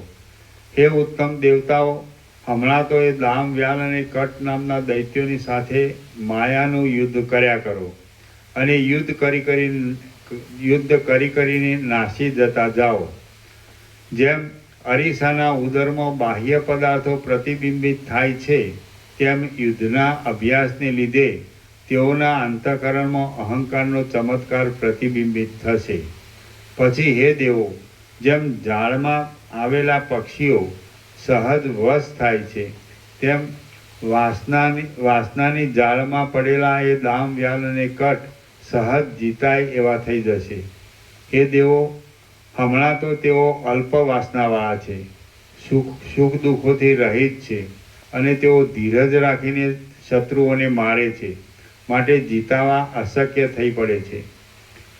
જગતમાં જેઓ વાસનાઓ રૂપી તંતુઓથી બંધાઈને આશાઓ રૂપી પાસમાં પડે છે તેઓ દોરીઓથી બંધાયેલા પક્ષીઓની જેમ વશ થઈ જાય છે. સર્વ સ્થળોમાં આસક્તિ વગરની બુદ્ધિવાળા જે ધીર પુરુષો વાસનાઓ તૂટી જવાને લીધે શુભની પ્રાપ્તિથી રાજી થતા નથી અને અશુભની પ્રાપ્તિથી કચવાતા નથી, તે મહાત્માઓ કોઈથી જીતાતા નથી. સર્વ સ્થળોમાં આસક્તિ વગરની બુદ્ધિવાળા જે ધીર પુરુષો વાસનાઓ તૂટી જવાને લીધે શુભની પ્રાપ્તિથી રાજી થતા નથી અને અશુભની પ્રાપ્તિથી કચવાતા નથી, તે મહાત્માઓ કોઈથી જીતાતા નથી. જે મનુષ્યના મનમાં વાસનારૂપી દોરીની ગાંઠ બંધાઈ હોય છે તે માણસ ભલે મોટો હોય અને ભલે ઘણું જાણનારો હોય છતાં પણ તે બાળકના હાથથી પણ જીતાઈ જાય છે. જે મનુષ્યના મનમાં વાસનારૂપી દોરીની ગાંઠ બંધાઈ હોય છે તે માણસ ભલે મોટો હોય અને ભલે ઘણું જાણનારો હોય છતાં પણ તે બાળકના હાથથી પણ જીતાઈ જાય છે. જેમ સમુદ્ર જળના પાત્રપણાને પામે છે તેમ આ હું છું અને આ મારું છે એવી રીતની કલ્પનાઓ કરનારો માણસ આપદાઓના પાત્રપણાને પામે છે. એ દેવતાઓ, જે પુરુષ આત્માને દેહાદિક રૂપ માને છે તે પુરુષ સર્વજ્ઞ હોય તો પણ સર્વ સ્થળોમાં મોટું કંગાલપણું પામે છે. આત્મા અનંત અને અપરિચ્છિન્ન છે. જે માણસ તેને દેહાદિરૂપ માને છે તે માણસ પોતાના હાથથી જ પોતાના આત્માને પરવશ કરે છે. જો ત્રૈલોક્યમાં પણ આત્માથી જુદું કાંઈ હોય તો તેમાં લેવા દેવા વગેરેની વાસના બંધાય એ ઠીક કહેવાય, પણ આત્માથી જુદું કાંઈ જ નથી, માટે સઘળી વાસનાઓ વ્યર્થ જ છે. મિથ્યા વસ્તુમાં આસ્થા રાખવી એ જ અનંત દુઃખની એક જાતની ખાણ છે અને મિથ્યા વસ્તુમાં આસ્થા ન રાખવી એ જ અનંત સુખોની ખાણ છે. જ્યાં સુધી દામ વ્યાલ અને કટ સંસારની સ્થિતિમાં આસ્થા વગરના છે ત્યાં સુધી જેમ અગ્નિઓ મચ્છરોથી જીતાતા નથી તેમ તેઓ તમારાથી જીતાશે નહીં. વાસના અવશ્ય દીનતા પમાડનારી છે. એ વાસના જો મનમાં હોય છે તો તેથી પ્રાણી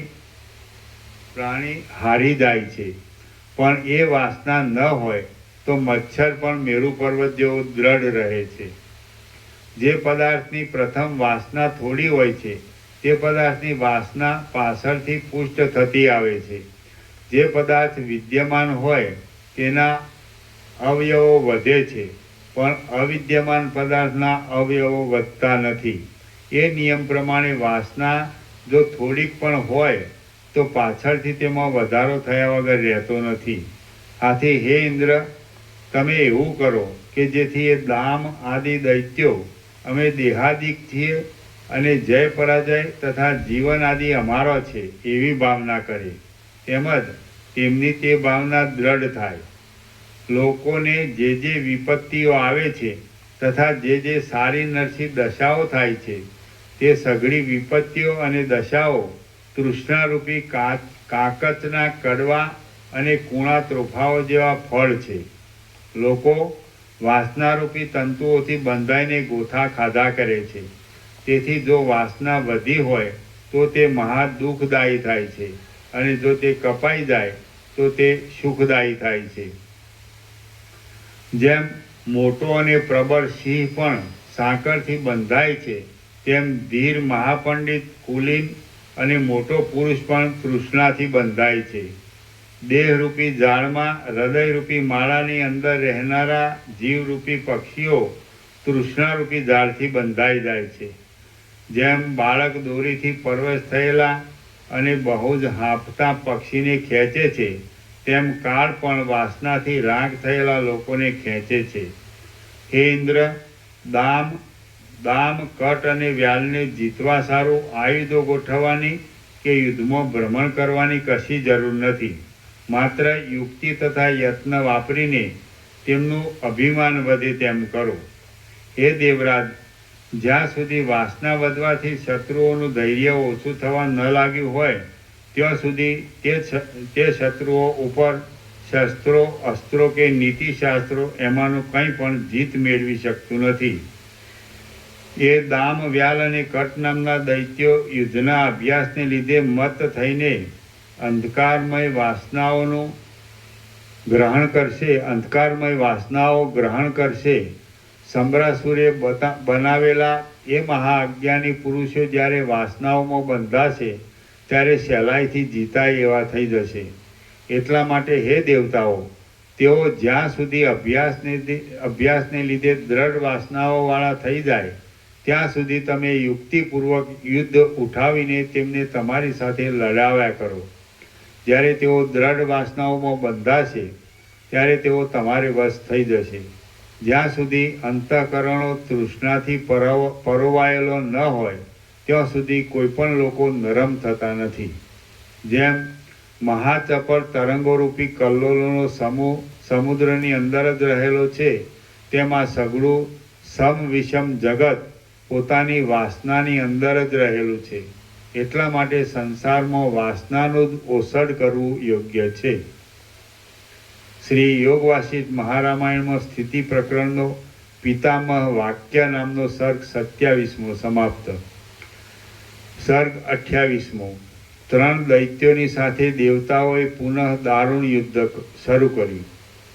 આ 28મા સર્ગમાં ફરીવાર થયેલું દેવતાઓનું અને દૈત્યોનું યુદ્ધ કે જે દામ આદિ 3 સેનાપતિઓની પ્રબળ વાસના ઉત્પન્ન કરવાના હેતુથી લાંબા કાળ સુધી ચાલ્યું, તેનું વિસ્તારથી વર્ણન કરવામાં આવશે. વશિષ્ઠ બોલ્યા, હે રામ, જેમ સમુદ્રનો તરંગ કિનારાની પૃથ્વી ઉપર શબ્દ કરીને ત્યાં જ અંતર્ધાન થઈ જાય છે, તેમ ભગવાન બ્રહ્મા દેવોને એટલા વચન કહીને ત્યાં જ અંતર્ધાન થઈ ગયા. જેમ પવનો કમળોની સુગંધને લઈને વનોની પંક્તિમાં જાય, તેમ દેવો બ્રહ્માના વચનને ગ્રહણ કરી પોતપોતાની દિશાઓમાં ગયા. જેમ ભ્રમરો સુશોભિત કમળોમાં વિશ્રામ લે છે, તેમ દેવતાઓએ સુંદર અને સ્થિર કાંતિવાળા પોતાના ઘરોમાં કેટલાક દિવસો સુધી વિશ્રામ લીધો. પછી પોતાના ભાગ્યનો ઉદય કરનારો કોઈ શુભ કાળ પ્રાપ્ત થતાં દેવોએ પ્રલયકાળના વાદળાઓના નાદ જેવો યુદ્ધના દુદુંબીઓનો ડંકો કર્યો. આ સમયમાં અંતરિક્ષમાં રહેલા દેવતાઓનું પૃથ્વી ઉપર ઉભેલા દૈત્યોની સાથે સમય વિતાવનારું યુદ્ધ ફરીવાર ચાલ્યું. ત્યાં તલવાર, બાણ, સાંગ, મુદગર, મુસલ, ગદા, ફરસી, ચક્ર, શંખાકાર આયુધો, અશ્નિ, પર્વતો, શિલાઓ, અગ્નિઓ, વૃક્ષો, સર્પના જેવા મોઢાવાળા આયુધો અને ગરુડ આદિના જેવા મોઢાવાળા આયુધોના સમૂહો બંને સૈન્યો ઉપર ચાલવા લાગ્યા. માયાથી બનાવેલા આયુધોરૂપી અત્યંત ગાઢ પ્રવાહવાળી પાષાણો, પર્વતો અને લાખો વૃક્ષોના પરસ્પર પછડાવાથી ભારે કોલાહલવાળી અને ચાલાક પુરુષોને પણ તાણી જનારી યુદ્ધરૂપી નદી તે સમયે સઘળી દિશાઓમાં ભારે વેગથી ચાલવા લાગી. એ યુદ્ધરૂપી નદીના મધ્ય પ્રવાહમાં ઉલ્મુખ, ત્રિશૂળ, પર્વતો, પ્રાસ, તલવાર, ભાલા, બાણો, તોમર અને મુદગરો વગેરેના સમૂહો ચાલવા લાગ્યા. ત્યાં સઘળી દિશાઓમાં મેરુ પર્વતને આંટો લેનારી અશ્નિ નામના અસ્ત્રોની વૃષ્ટિથી ફાંટાઓ પડી ગયા અને પર્વતોમાં જુદા જુદા પ્રવાહોથી ચાલનારી ગંગાના જેવી તે નદી દેખાવા લાગી. ત્યાં માયા પ્રકટ થઈ.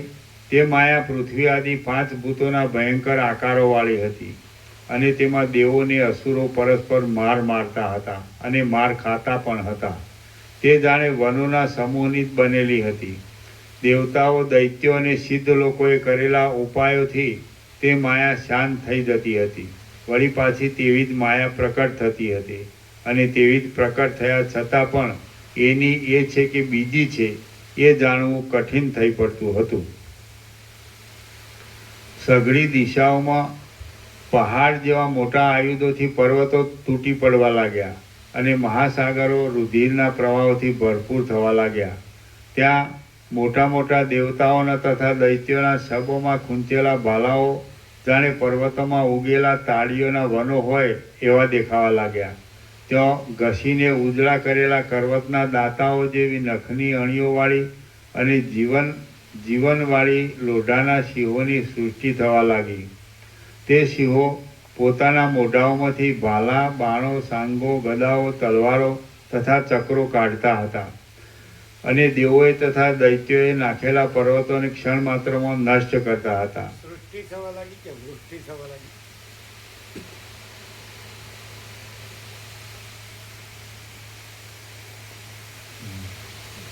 ત્યાં ઘસીને ઉજળા કરેલા કરવતના દાતાઓ જેવી નખની અણીઓવાળી અને જીવનવાળી લોઢાના સિંહોની વૃષ્ટિ થવા લાગી.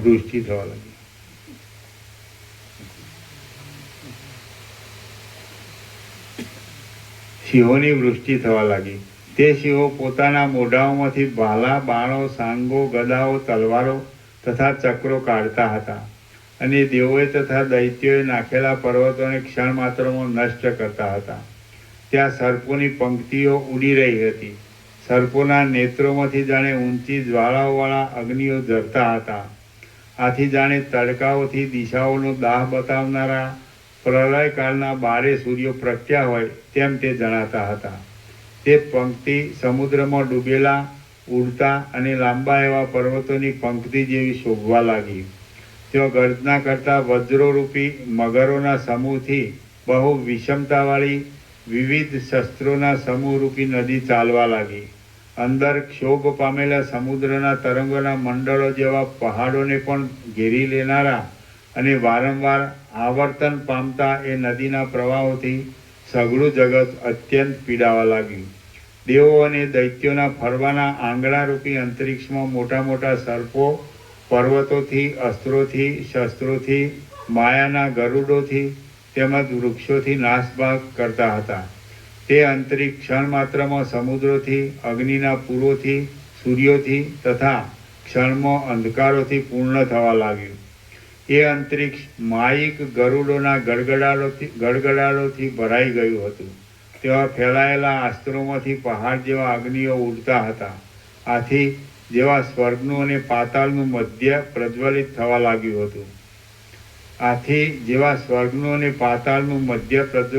લાગ્યું હતું. એવું જગત અસહ્ય કલ્પાંતકાળથી ઘેરાયેલું હોય એમ જણાવવા લાગ્યું. જેમ પક્ષીઓ પર્વતમાંથી ઉડીને આકાશમાં જાય તેમ દૈત્યો પૃથ્વી પરથી ઉછળીને આકાશમાં જવા લાગ્યા. જેમ પ્રલયકાળે ચલાયમાન કરેલા પર્વતોની શિલાઓ વેગથી આકાશમાંથી પૃથ્વી ઉપર આવે તેમ દેવો પૃથ્વી ઉપર આવવા લાગ્યા.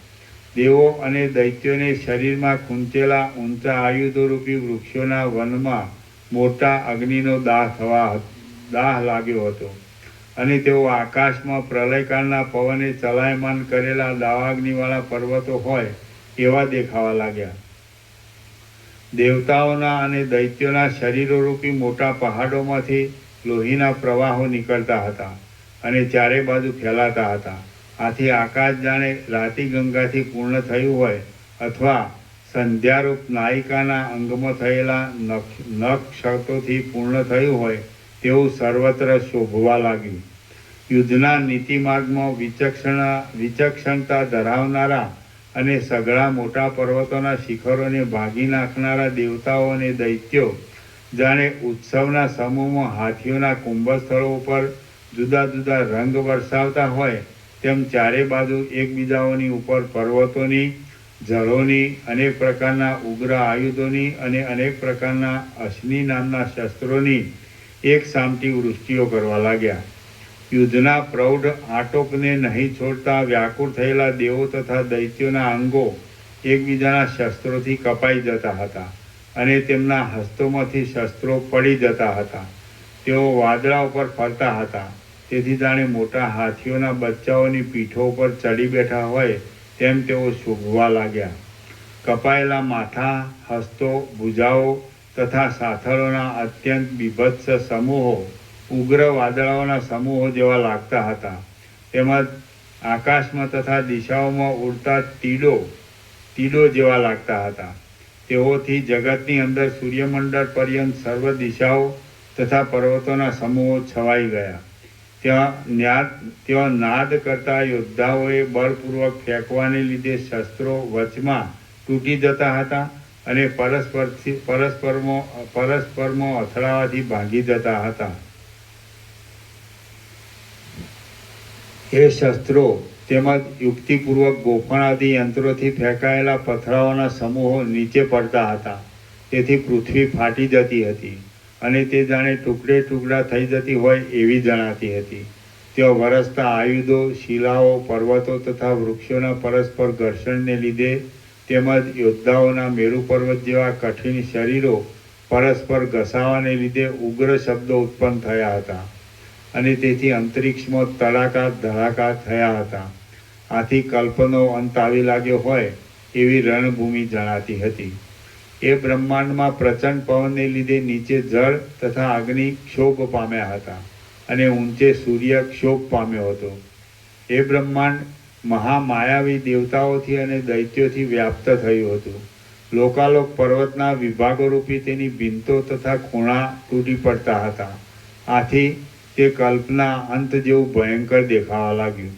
પહાડ જેવા મજબૂત શસ્ત્રોથી તૂટીને બહુ જ ઉડતા શિખરો ગુફાઓમાં ભરાયેલા પ્રચંડ પવનોના શબ્દોથી જાણે દુઃખનો નાદ કરતા હોય તેમ બરાડા પાડતા અને અંદર રહેલા સિંહોના શબ્દોથી જાણે ગુગવતા હોય એવા ઘણા ઘણા પર્વતોના શિખરોથી સઘળી દિશાઓ અત્યંત છવાઈ ગઈ. માયાની નદીઓ, માયાના સમુદ્રો, માયાના યોદ્ધાઓ, માયાના વાદળાઓ, માયાના અગ્નિથી થતા દાહો, માયાના વૃક્ષો, દેવતાઓના તથા દૈત્યોના શબો, મોટી મોટી શિલાઓવાળા પર્વતો, બાણો, તલવારો, સજાવેલી સાંગો, ગદાઓ, અસ્ત્રો અને શસ્ત્રો રણભૂમિની અંદર વાયુએ ઉડાડેલા પાંદડાઓના જથ્થાની પેઠે વચ્ચે વચ્ચે ઘૂમતા હતા. મોટા મોટા પર્વતોની પાંખ જેવડા, લોકોની આવજાને રોકનારા અને કોઈથી ખસેડી શકાય નહીં એવા હાથીઓના સૈન્યનો ભયંકર શરીરોથી સઘળી દિશાઓ તરત જ વ્યાપ્ત થઈ ગઈ. પડી જતા યોદ્ધાઓના શરીરોથી મોટા મોટા પર્વતોથી અને પ્રચંડ વાયુએ પાડી નાખેલા દેવનગરોથી એ રણભૂમિ ભરાઈ ગઈ. તે સમયે તેમાં બ્રહ્માંડના મધ્યરૂપ ગુફા બહુ જ ભયંકર દેખાવા લાગી. તેમાં પર્વતો તથા નીચેના ભાગો રુધિરથી ધોવાઈ ગયા. તેનું અંતરિક્ષ ભારે ઘોંઘાટથી ઘેરાઈ ગયું અને રાક્ષસો તથા પિશાચો તેના રુધિરના નદોમાં આહાર વિહાર કરવા લાગ્યા. તે સમયમાં એ યુદ્ધ અનંત વિચારોથી ફેલાતા ભય આદિ વિકારોને ઉત્પન્ન કરતું હતું. તે જરાવારમાં ઉત્પન્ન થતા અને જરાવારમાં નાશ પામતા સુખ દુઃખોને બતાવતું હતું અને તે સારા નરસા લોકોની પરસ્પરમાં થતી ભીડથી તે થયું હતું. આમ તે યુદ્ધ ત્યારે સંસાર જેવું દેખાતું હતું. શ્રી યોગ વાસિષ્ઠ મહારામાયણમાં સ્થિતિ પ્રકરણનો દામ વ્યાલ કટ પુનર યુદ્ધ વર્ણન નામનો સર્ગ 28મો સમાપ્ત. સર્ગ 29મો. 3 દૈત્યોને દેહાભિમાન થવાથી તેઓની થયેલી હાર. આ 29મા સર્ગમાં દામ આદિ દૈત્યોને દેહાભિમાન પ્રબળ થવાથી ખેદ ઉત્પન્ન થયાની અને તે પછી તેઓના નાશવાની તથા હારી ગયાની કથા કહેવામાં આવશે.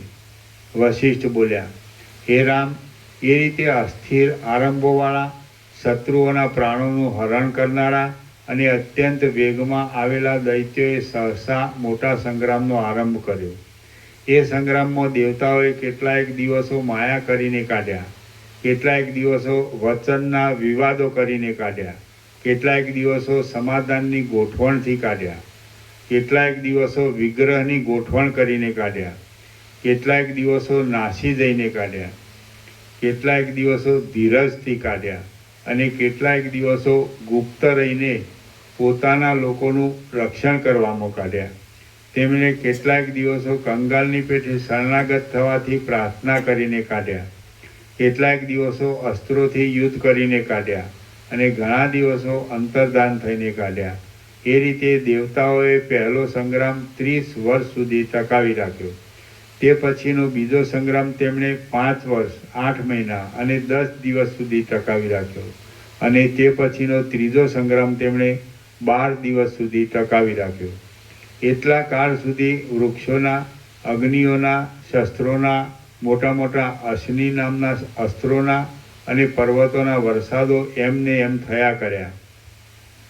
એટલા સમયથી અહંકારનો દ્રઢ અભ્યાસ થવાથી દામ આદિ સેનાપતિઓના ચિત્તોને વાસનાઓએ ઘેરી લીધા અને તેમણે શરીરમાં હુંપણાનો વિશ્વાસ પકડ્યો.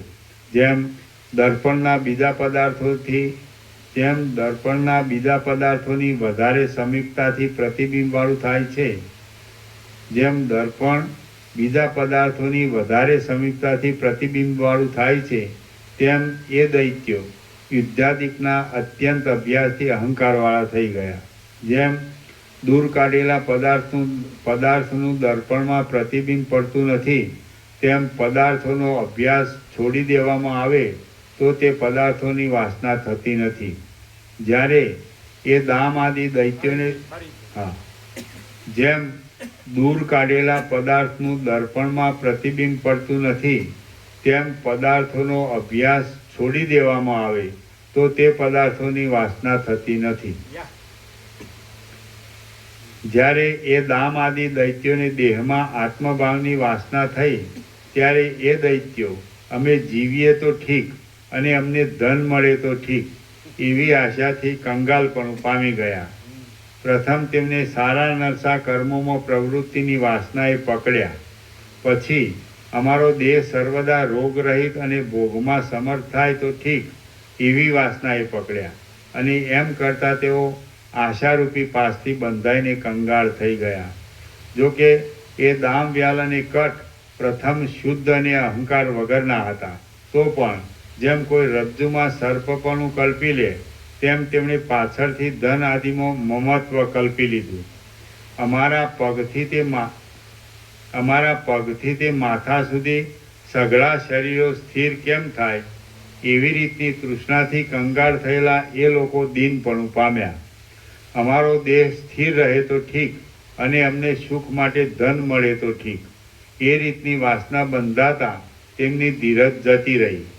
વાસના વધવાને લીધે તેમનું બળ ઘટી ગયું. એટલે પ્રથમ એ લોકોમાં પ્રહાર કરવાની જે એકાગ્રતા હતી તે ભૂંસાઈ ગયા જેવી થઈ ગઈ. આ જગતમાં અમે અમર શી રીતે થઈએ એવી ચિંતાથી એ દૈત્યો પરવશ થઈ ગયા અને પાણી વિનાના કમળોની જેમ રાખ થઈ ગયા. દેહમાં અહંકાર પામેલા એ લોકોને સ્ત્રીઓમાં, અન્નોમાં અને પાનોમાં સારાપણાનો અભિનિવેશ થયો. દેહમાં અહંકાર પામેલા એ લોકોને સ્ત્રીઓમાં, અન્નોમાં અને પાનોમાં સારાપણાનો અભિનિવેશ થયો. એટલે તેમને મહાભયંકર અને જન્મ મરણના પ્રવાહમાં નાખનારી રુચિ ઉત્પન્ન થઈ. આમ થતો જેમ મદોન્મત હાથીની બીકથી હરિણો વનની ગરજવાળા થાય, તેમ તેઓ રણમાં મૃત્યુની બીકથી જીવવાની ગરજવાળા થયા. રખેને અમે મરી દઈએ, રખેને મારી દઈએ, રખેને અમે મરી દઈએ, રખેને મરી દઈએ એવી ચિંતાથી તેમ માર્યા જઈએ. પેલા મરી જઈએ પછી માર્યા જઈએ. રખેને અમે મરી દઈએ, રખેને માર્યા જઈએ એવી ચિંતાથી તેમનો ચિત્ત પરવશ થઈ ગયા. પછી જે સંગ્રામમાં ઇન્દ્રનો ઐરાવત હાથી કોપ કરીને ફરતો હતો તેમાં તેઓ મંદ ફરવા લાગ્યા. મરણથી ભય પામેલા અને શરીરનું રક્ષણ કરવા ઈચ્છતા એ દૈત્યોનું બળ ઘટી ગયું. તેથી દેવોએ તેમને દબાવી દીધા. જેમ અગ્નિઓ કાષ્ઠ ક્ષીણ થઈ જતા હોમેલા હવીને બાળી શકે નહીં, તેમ તેઓ બળ ક્ષીણ થઈ જતા મોઢા આગળ ઉભેલા શત્રુને પણ મારી શક્યા નહીં. મારતા દેવોની આગળ તેઓ મચ્છર જેવા થઈ ગયા. તેઓના શરીરો અત્યંત ઘવાઈ ગયા અને તેઓ બીજા સામાન્ય યોદ્ધાઓ જેવા થઈ ગયા. જાજુ શું કહું, દેવો વેગથી મારવા આવ્યા. ત્યાં મરણની ફાળમાં પડેલા એ 3 સેનાપતિઓ રણભૂમિમાંથી નાસી જ ગયા. દેવલોકમાં પણ પ્રખ્યાતિ પામેલા અને સઘળા દૈત્યોના મુખી એ દામ, વ્યાલ અને કટ નામના 3 દૈત્યો આમ ભય પામીને નાઠા એટલે નાસવા લાગેલું તેમનું સૈન્ય પણ પ્રલયકાળના પવને ઉડાડેલ તારાઓના સમૂહોની જેમ આકાશમાંથી ચારે બાજુ આમ તેમ ચાલ્યું ગયું. એ સઘળા દૈત્યો ચારે બાજુ મેરુ પર્વતની કુંજોમાં, શિખરોની ટેકરીઓમાં, સમુદ્રના કિનારાઓમાં અને વાદળાઓના સમૂહોમાં પહોંચ્યા. તેઓ સમુદ્રની ચકરીઓના ખાડાઓમાં, ધરતીના ખાડાઓમાં, મગર આદિ ક્રૂર જીવોવાળી નદીઓમાં, દિશાઓના અંતોમાં અને દાવાનળથી સળગતા વનોમાં ગયા. વળી તેઓ બાણોથી કપાઈ ગયેલા પ્રદેશોમાં, ગામોમાં, નગરોમાં, સિંહ આદિ ક્રૂર પ્રાણીઓવાળા વનોમાં અને નિર્જળ ભૂમિઓના દાવાનળોમાં પડ્યા. તેઓ લોકાલોક પર્વતના છેડાઓમાં, પર્વતોમાં, નદોમાં, આંધ્ર દેશમાં, દ્રવિડ દેશમાં, કાશ્મીર દેશમાં અને ઈરાન દેશમાંના નગરોમાં પહોંચ્યા. વળી તેઓ જેમના તરંગો સમુદ્રના અનેક સ્થળોમાં ફેલાય છે એવા ગંગાજળની ગટાઓમાં, સમુદ્રના બીજા બેટોની અંદર નંખાયેલી જાળોમાં અને જાંબુની જાળીની લતાઓમાં જઈને પડ્યા. આમ પડેલા સર્વ દૈત્યો પહાડ જેવા આકારના હતા. તેમનામાંના કેટલાક એકના અંગો તથા પગ ફાટી ગયા હતા અને કેટલાકના હાથ તથા બાહુઓ તૂટી ગયા હતા. કેટલાકની આંતરડારૂપી તાંતો વૃક્ષોની શાખાઓમાં વળગી રહી હતી. કેટલાકને લોહીના ધોધ નીકળતા હતા. કેટલાકના મુકુટો ઊંધા થઈ ગયા હતા. કેટલાકના માથાઓ વિપરીત થઈ ગયા હતા. કેટલાકના પગ છોલાઈ ગયા હતા અને કેટલાકની ક્રોધના આવેશથી આંખો બહાર નીકળી હતી. પડતા પણ જેઓ આયુધોવાળા હતા તેમના આયુધોને અને કવચોને દેવતાઓએ બળથી, માયાથી તથા બાણોથી કાપી નાખ્યા. ત્યાં દૂરથી પડવાને લીધે કેટલાક દૈત્યોના અનેક પ્રકારના આયુધો અને વસ્ત્રો ઊંધા થઈ ગયા હતા તથા નીચે પડી ગયા હતા. તેમના માથાના ટોપ ગળામાં લટકી રહ્યા હતા અને તેના ચટપટ શબ્દથી ભયંકર ભીતિ લાગતી હતી. તેમના શિખાભાગ પર્વતોના શિખરોની ટોચ ઉપર લાગી રહ્યા હતા, તેથી દેહ માત્ર લટકી રહ્યા હતા. કેટલાક દૈત્યો શિમળાઓના દુષ્ટ વૃક્ષોમાં દ્રઢ રીતે પડ્યા, તેથી તેમના અંગો શિમળાઓના કાંટાઓથી વિંધાઈ ગયા. મોટી મોટી શિલાઓની ઉપર પડવાથી કેટલાકના માથાઓના સેંકડો ટુકડા થઈ ગયા. જેમ વરસાદ વરસતા રજકણો જળમાં ગુમ થઈ જાય છે, તેમ યુદ્ધમાં દેવતાઓના સઘળા આયુધો અને શસ્ત્રો પોતાની ઉપર પડવા લાગ્યા કે તુરત જ સઘળા મોટા મોટા દૈત્યો દિશાઓમાં ગુમ થઈ ગયા. શ્રી યોગ વાસિષ્ઠ મહારામાયણમાં સ્થિતિ પ્રકરણનો અસુર પરિભ્રંશ નામનો સર્ગ 29મો સમાપ્ત. ઓમ ઓમ ઓમ. સવારે લઈશું. પ્રસાદ આપી દો.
લેજો.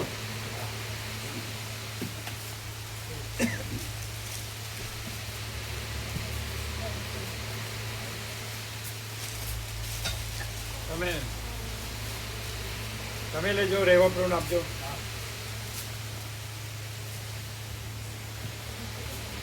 એક મિનિટ. બરાબર, લઈ લો. એની પેલું કવર ચડે.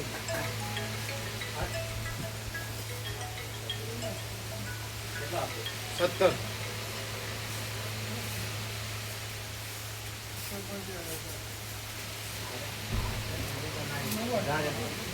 તો એમને સુધારેલું એમ કહો, સુધારેલું.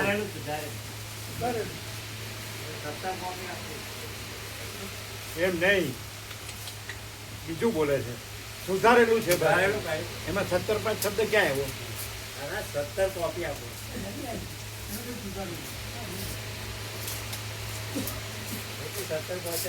તમે બીજું બોલો એટલે કન્ફ્યુઝ થાય.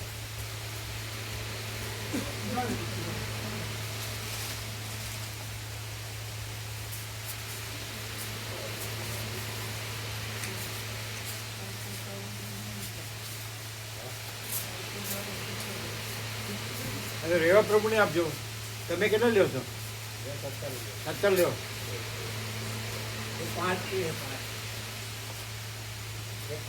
5 આપો. તમે 17 લ્યો.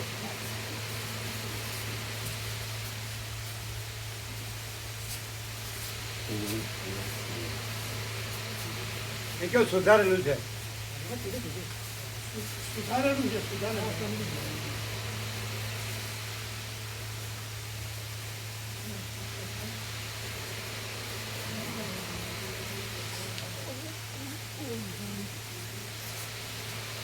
અનુકૂળ આવે ને? આવે જ ને? પ્રસાદ ને વિશ્રામ બધું શાંતિ છે ને? આનંદ મંગલ.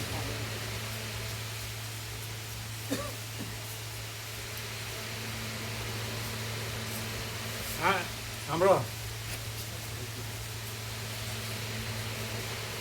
આ સુધારેલું છે. હા, એ રિવાઇઝ છે. એમાં બદલેલું છે.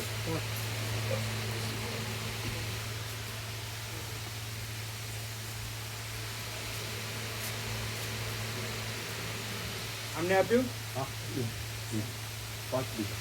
હા.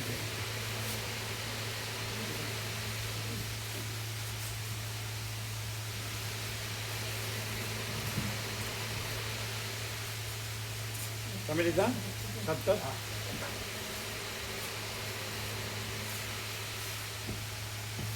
આ બધું ઢાંકી દેજો.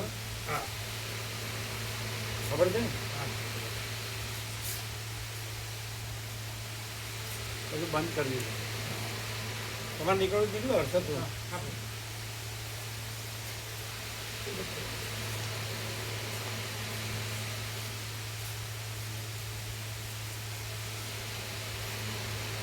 તમે લીધા ને 17?